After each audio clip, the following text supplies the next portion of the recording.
성경 누가복음 13장 같이 공부하시겠습니다.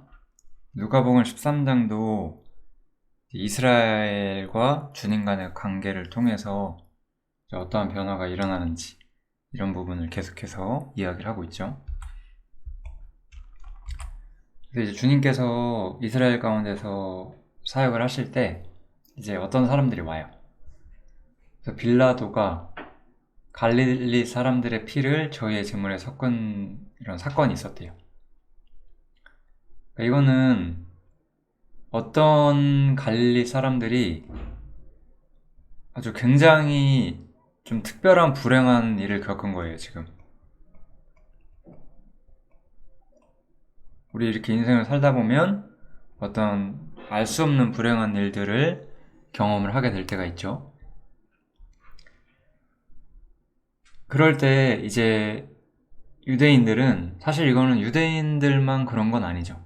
뭐 유대인들이 많이 그러긴 했지만 지금도 그리고 옛날 그리고 욥기를 보면 이런 사건들을 알 수가 있죠. 너의 삶에 불행이 오는 이유는 네가 하나님 앞에 잘못 살고 있기 때문이다.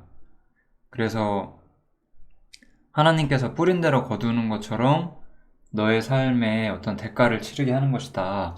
이런 관점이 있잖아요. 이런 건 아주 세속적인 관점이죠. 정의가 이 땅에서 실현될 거라고 생각하는 그런 관점인 거죠.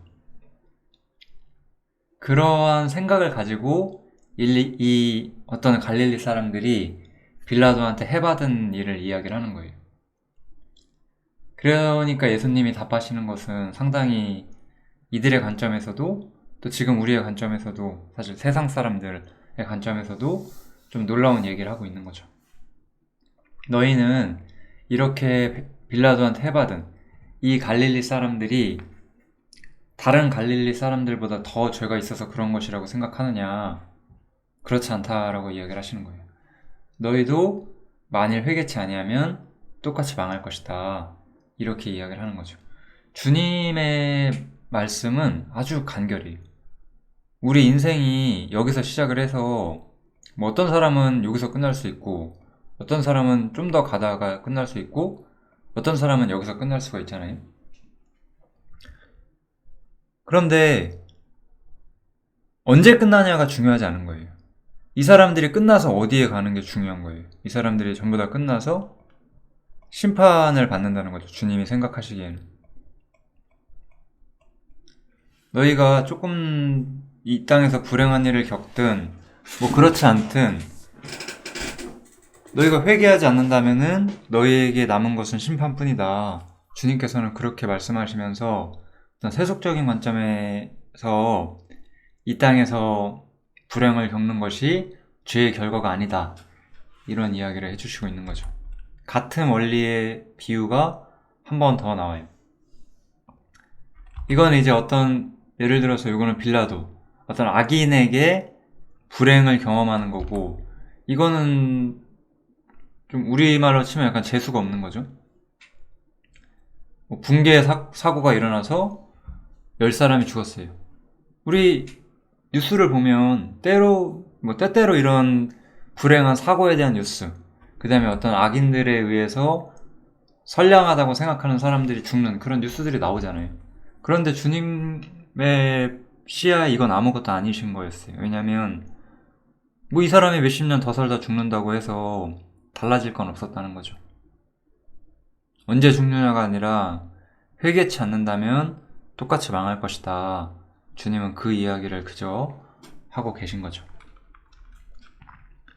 회개하지 않는다면 하나님 앞에 우리가 언제나 심판의 위치에 있다는 것이 변함이 없기 때문에 주님은 이렇게 말씀을 해주시고 계십니다. 사실 근데 이 이야기는 굉장히 도덕적으로 우리 모두에게 당연한 이야기이기도 하지만 이 상황에서는 이스라엘의 상태를 또한 비유를 하고 있는 거죠. 어떤 사람이 포도원에 무화과 나무를 심었어요. 우리가 열매를 구하려고 나무를 심죠? 그런데 열매가 안 나와요. 그래서 가원지기한테 내가 이 무화과 나무에서 실과를 얻고자 했지만 얻지 못하니까 이 무화과 나무를 찍어내 버리자. 어찌하여 이 열매 못 맺는 나무 때문에 땅만 버리겠느냐 이렇게 말씀하시면서 이 무화과 나무를 찍어내기를 원하시죠. 이게 바로 이스라엘의 상태인 거죠. 이스라엘은 하나님 앞에 열매 맺어야 되는 민족이었는데 전혀 그렇지 못했고, 그래서 하나님께서 이스라엘을 찍어내 버리시기를 원하신다. 그것을 이야기를 하는 거죠.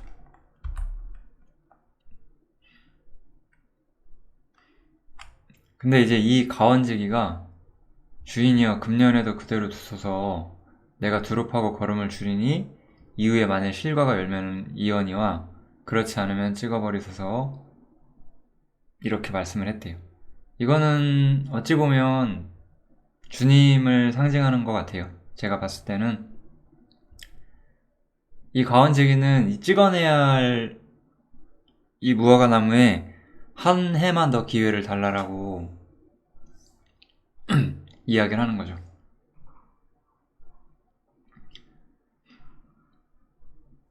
그래서 이 가원지기가 금년만 그대로 두면 자기가 한번 읽어보겠다라고 이야기를 하는 거예요. 그것처럼 우리 히브리서 1장에 보면 이런 얘기가 나오죠. 옛적에 하나님께서 많은 말씀들을 가지고 이스라엘을 교훈했고 마지막에 아들로 말미암아 교훈하신다는 말씀이 있잖아요. 그것처럼 이스라엘은 지금까지 수없이 많은 선지자들이 왔고 그 선지자들을 거절하는 길을 택했어요. 이제 마지막으로 아들이 온 거죠. 최종적인 어떤 시험에 들어가게 된 거예요. 이 아들을 영접하냐 영접하지 않느냐, 그것을 가지고 이스라엘의 어떤 상태가 결정이 나게 되는 거죠. 그 다음에 이제 안식일 날 어떤 여자를 치료하는 사건이 발생을 해요. 이 안식일 사건은 항상 이 안식일 사건들이 여러 번 나오는데, 안식일 사건은 어떤 주님에 대한 공개적인 거절을 일반적으로 항상 묘사를 하거든요.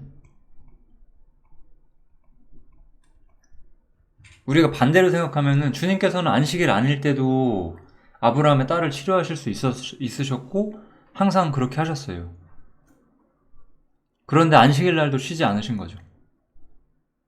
이걸 통해서 이 이스라엘이 얼마나 하나님 앞에서 지금 진실치 못한 존재인지를 표현하시는 것이고, 그들에게 어떤 예수님을 공격할 빌미를 일부러 제공해 주시는 거죠. 그들의 진실성을 시험하시기 위해서. 그래서 18년 동안 귀신이 들려서 고생하던 여자가 있었어요. 그 여자를 안식일에 치료를 해주세요. 그러니까 이제 회당장이 안식일에 병 고치는 것을 탓해요. 일할 날에 엿새가 있으니까 그때 치료를 하고 안식일에는 안식을 지켜야지 왜 그날 사람을 치료하느냐, 이렇게 비난하는 거죠. 말이 안 되는 비난이죠. 병이 있는 사람에겐 안식이 없는데, 병을 치료해주는 것만이 진정한 안식인데, 말이 안 되는 논리를 가지고 주님을 비난하는 거죠. 이건 주님의 권능을 거부하는 거죠, 사실은. 자신들의 종교, 자신들의 어떤 육신의 종교가 하나님의 권능이 임하고 사람이 하나님 안에서 진정한 기쁨을 얻는 것보다 더 중요했던 거죠, 이 사람들은. 이런 걸 보면은 이스라엘만 그런 게 아니죠. 사실 현대 개신교 이런 데도 사실 마찬가지죠. 진짜 주님의 권능이 임하고 하나님의 말씀의 능력으로 사람들이 살아가는 그런 것보다 중요한 것은 자신들의 교회 시스템, 이런 거이기도 하죠. 이런 상태는 사실 이미 아까 베어져야 할 무화과 나무랑 비슷한 거죠. 이미 심판이 예배되어 있다고 우리가 보시면 될 것 같습니다. 그래서 주님께서는 다시 한번 이야기를 하시는 거예요. 이렇게 18년 동안 사단에게 매임받은 이 아브라함의 딸을 안식일에 이 매임에서 푸는 것이 합당치 아니하냐. 당연히 합당하죠. 왜냐면은 아까도 말씀드렸다시피 이런 귀신 들리고 병 걸린 사람에게는 안식이 없었으니까 주님께서는 진정한 안식을 이들에게 주셨죠. 이러한 사건을 항상 이스라엘에게 주님이 어떤 분인지를 분명히 보여주고자 하는 의도가 있었어요. 그래서 우리 마태복음 같은 데서는 이런 사건 때문에 바리새인들이 예수님을 공개적으로 거절하고 예수님을 죽이기로 결의하고 약간 그런 장면들이 많이 나왔죠. 여기서는 마찬가지로 반대하는 자들과 또 기뻐하는 자들 이렇게 나뉘게 되는 거예요. 주님은 종교라는 테두리 밖에 계셨어요. 주님이 가장 먼저 영문 밖에 계셨던 분이셨어요. 거기서 종교 안에 있는 사람들에게 물어요. 과연 너희가 지금 어디 서 있는 것이 옳은 것이냐. 그것을 묻는 식으로 주님은 살아오셨어요. 우리는 이렇게 똑같이 이런 것들을 생각해야 되는 위치에 서 있다고 볼 수가 있어요. 예수께서 종교의 바깥에서 하시는 권능을 기뻐하는 사람들로서 살 것이냐, 아니면 종교 속에서 그 영문 밖에서 일하시는 예수님을 이해하지 못하고 혹은 오히려 반대하는 사람으로서 살 것이냐, 우리가 이런 부분들을 누가복음에서도 또 볼 수가 있습니다. 이거는 누가복음만의 이야기이고 그 유대인들만의 이야기가 아니죠. 지금 우리에게도 똑같이 적용이 되죠. 이런 원리들이 얼마나 중요한가 우리가 생각을 해볼 수가 있죠. 이제 이런 이야기들을 마치고 나서 주님께서는 하나님의 나라 비유를 다시 해주세요. 여기서도 역시 마태복음에 있는 천국과는 좀 다르게 이야기를 하죠. 그래서 하나님의 나라는 어떻다고 하나요? 하나님의 나라는 겨자씨 하나가 같다. 그래서 나무가 되어서 공중의 새들이 그 가지에 깃들였다, 이렇게 나오죠.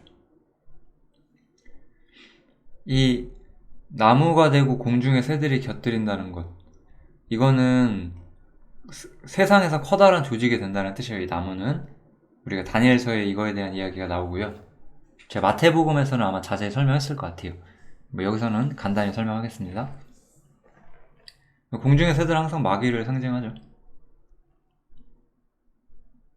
그래서 이것은 결국 하나님의 나라는 어떤 형태가 될 것이냐, 실제로는 주님을 거절한 모습이 이 하나님의 나라, 외적인 하나님의 나라 속에 나타나게 될 것이다. 이 외적인 하나님의 나라는 그 거짓된 신앙 고백, 이 외적인 신앙 고백으로 하나님의 백성이라고 불리는 사람들은 많아지겠지만 실제로는 규모만 있고 실제로 생명 있는 사람은 적은 그런 상태가 될 것이라고 주님 말씀해 주시는 거죠. 또 두 번째는 이 누룩의 비유를 해주세요. 여기 보면 여자가 가루 서말 속에 갖다 넣어 전부 부풀게 한 누룩과 같다라고 하죠. 마찬가지예요. 누룩은 항상 하나님께서 기뻐 받으실 수 없는 것, 인간에게 속한 것을 상징을 해요. 그리스도에게서 나온 것이 아니라 인간의 자원으로 나오는 것, 이런 걸 이야기를 하죠. 그래서 사실 교회는, 사실 하나님의 나라는 하나님에게서 나오는 것들로 채워져야 하는데 이 인간에게서 나오는 자원들로 규모만 확장된 그런 모습이 나오게 되죠. 이런 게 또 어디 나오죠? 이런 이야기들이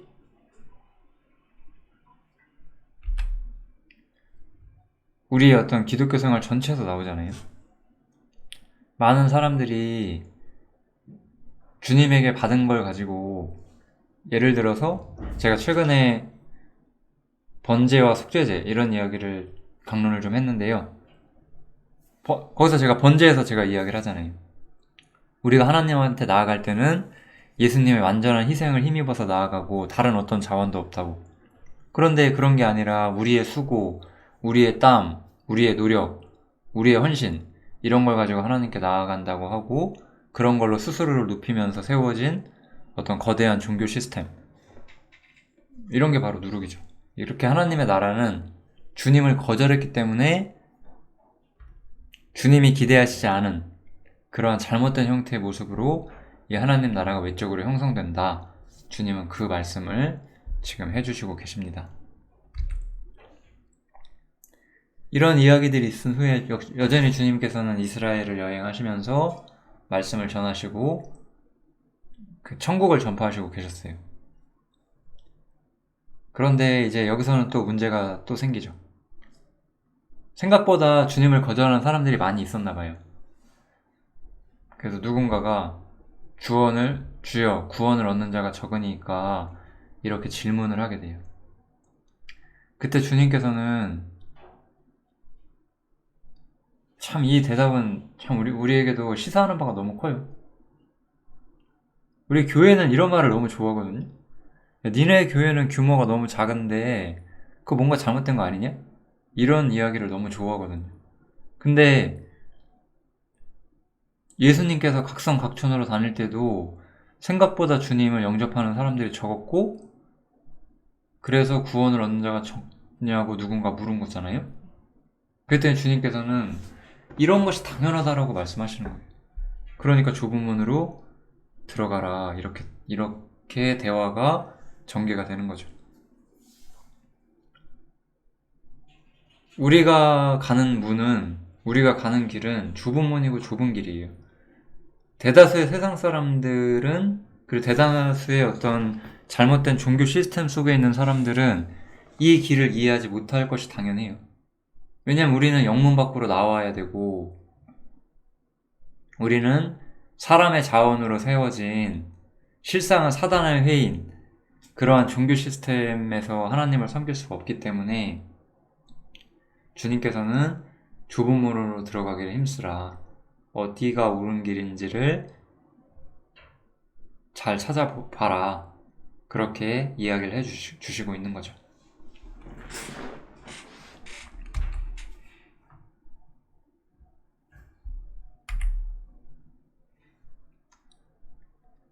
이 누가복음 13장은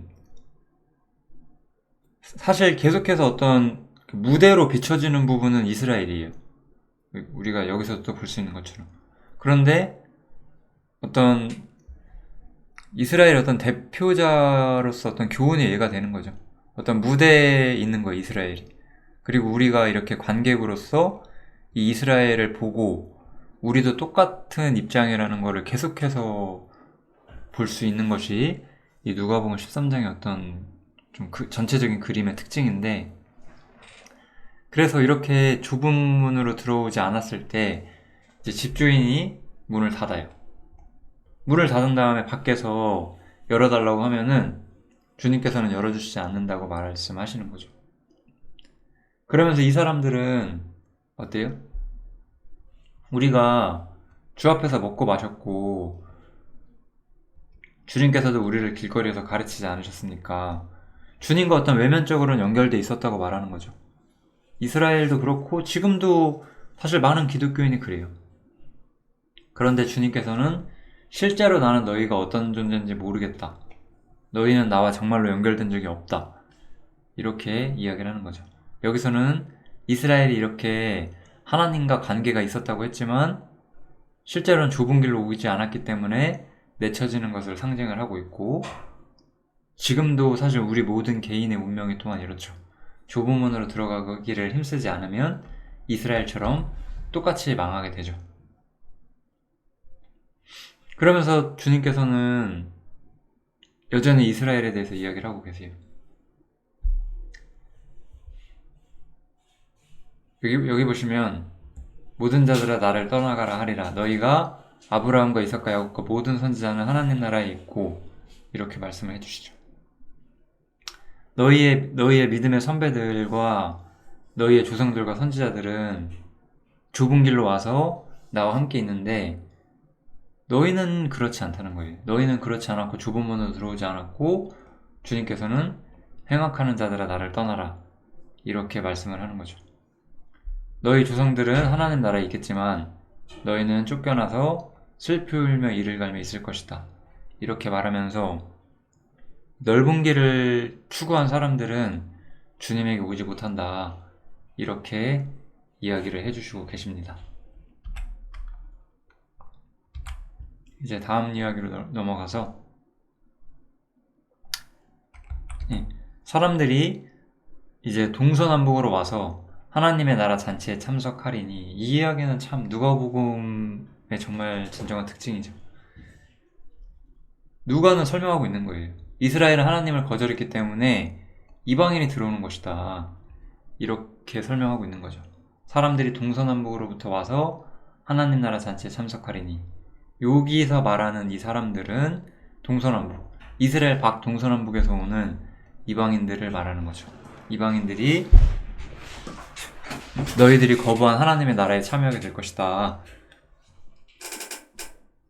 이렇게 이야기를 해주고 있죠. 누가복음의 아주 중요한 특징을 또한 보여주고 있어요. 여기서 이제 또 바리새인들이 나와서 이번에는 또 교묘한 말을 해. 이 사람들은 또 여기를 떠나달라고, 헤롯이 당신을 죽이고자 한다고. 바리새인도 사실 예수님을 죽이고 싶어 했거든요. 근데 이제 헤롯 핑계를 대서 예수님을 배척을 하는 거죠. 위선적으로 배척하는 거예요. 참 인간에게는 참 위선이란 것이 있죠. 근데 바리새인들은 그런 위선을 가지고 또한 예수님을 배척을 했죠. 그런데 주님께서는 그것을 감당하신다고 말씀하시는 거예요. 오늘과 내일 내가 귀신을 쫓아내며 병을 낫게 하다가 제3일에는 완전하여지리라 이렇게 말씀하시면서 그렇기 때문에 오늘과 내일과 모레는 내가 갈 길을 가야 할 것이다. 왜냐하면 선지자가 예루살렘 밖에서 죽는 법이 없다라고 말씀하시면서 이 이야기는 반대로 예수님은 예루살렘에서 죽을 것이다. 온전한 번제로 드려지실 것이다. 하나님의 뜻을 성취하기 위해서 십자가에 달리실 것이다 라고 이미 말씀하시기 시작하는 거예요. 복음서는 보면 항상 전체적으로 어떤 구도가 나오냐면은 마태복음도 마찬가지고 예수님께서 자신을 메시아로서 항상 제시를 하세요. 근데 이스라엘이 이 메시아를 거절을 해요. 그렇기 때문에 이제 예수님은 메시아로서 이 땅의 왕이 되는 것이 아니라 십자가에 달리실 것이고 이 십자가가 하늘문을 연다. 이게 어떤 복음서의 전체적인 구도죠. 요한복음은 약간 다른 식으로 이야기는 하긴 하지만 이건 예수님의 삶이 우리에게 보여주는 어떤 핵심적인 그림이에요. 그래서 여기서 예수님께서는 십자가에 달리실 것이고 하늘문을 열기 위해서 예루살렘에서 죽으셔야 한다고 말씀하시는 거죠. 그러면서 예루살렘을 또 책망하세요. 왜냐하면 예루살렘은 아까 제가 말씀드렸던 것처럼 메시아를 거절함으로써 심판을 받게 되니까. 그래서 이 예루살렘은 어땠어요? 선지자들을 죽이고 내게 파송된 자들을 돌로 치는 자였어요.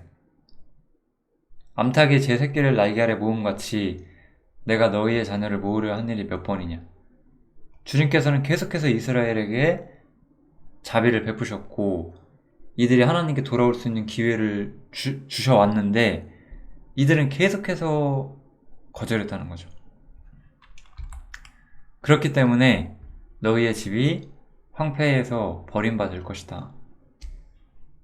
그리고 너희가 주의 이름으로 오신 이를 찬송하리라 할 때까지는 나를 보지 못하리라.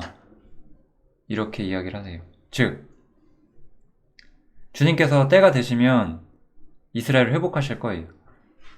그때까지는 이들이 심판을 피할 수가 없다는 거죠. 즉 십자가에서 예수님이 달리시고 이스라엘에게 심판이 임하잖아요.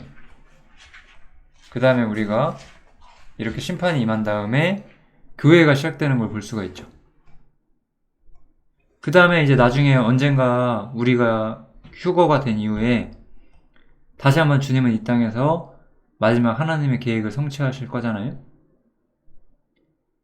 그때가 바로 너희가 주의 이름으로 오시는 일을 찬송하리로라 할 때죠. 요때까지는 이제 이스라엘에게는 기회가 없을 것이다. 이렇게 이야기를 하고 있습니다. 이게 이제 누가복음 13장의 어떤 전체적인 그림이라고 보시면 돼요. 누가복음 13장은 내용도 간결하고 쉬워요. 누가복음이 원래 어려운 성경이 아니라서 복음서 중에 아마 누가복음이 제일 쉬울 겁니다. 우리에게 그냥 교훈해 주는 부분도 많고요. 아무튼 누가복음 13장은 여기서 마치겠습니다. 감사합니다.